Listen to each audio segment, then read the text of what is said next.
it makes me think of these mutually interdependent systems.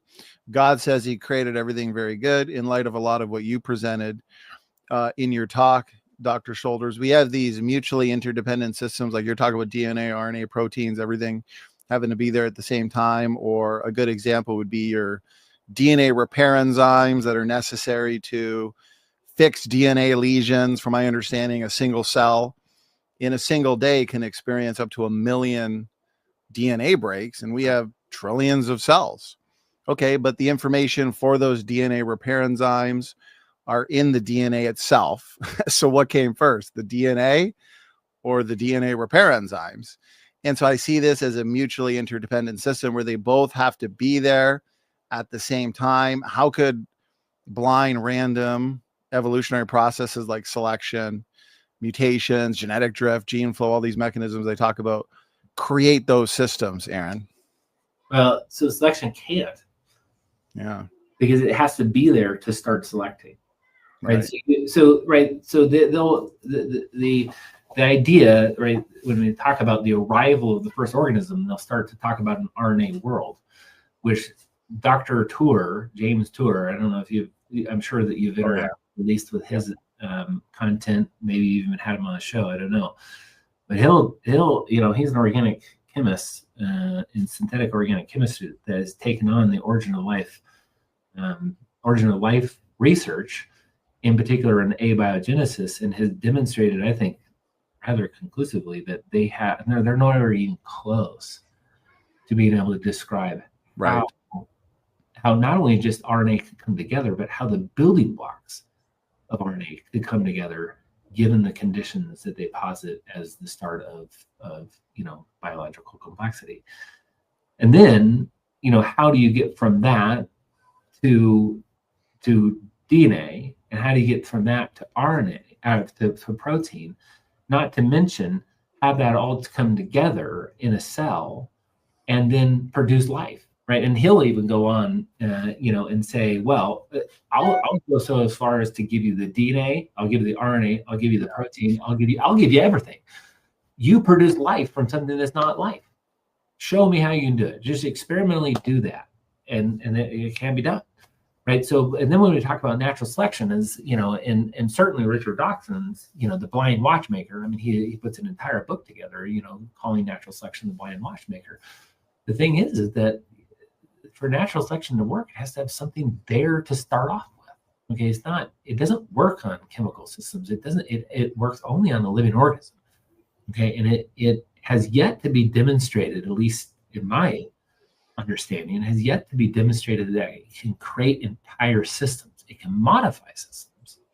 Certainly, without a doubt, it can modify systems. And all the data points to that. There is, without a doubt, natural selection can do that.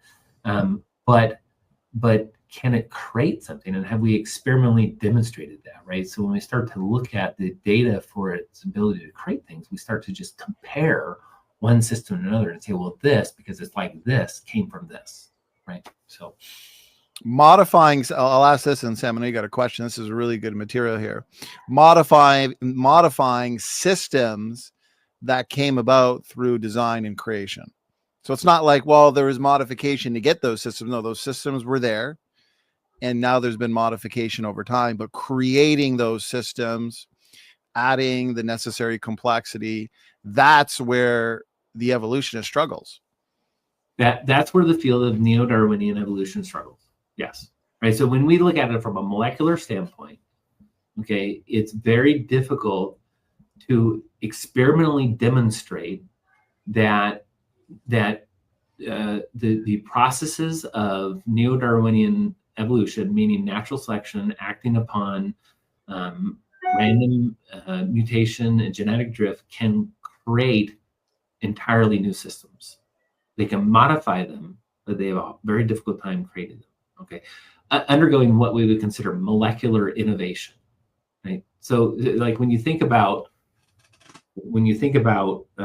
what has to be explained, you have to start with an extraordinarily simple organism. Okay, let's just give them the organism. You have to start with an extraordinarily simple organism.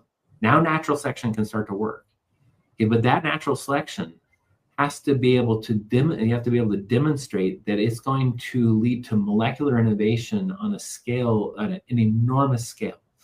Okay, so for instance, like if you go from, let's talk about like soft-bodied animals to a hard-bodied animal. Okay, so soft-bodied animals don't have an exoskeleton. Well, to get the exoskeleton, there has to be at a molecular level the creation of an enzyme called lysyl oxidase that has been demonstrated to make exoskeletons, or something like lysyl oxidase, let's say. Okay, well, where does that come from?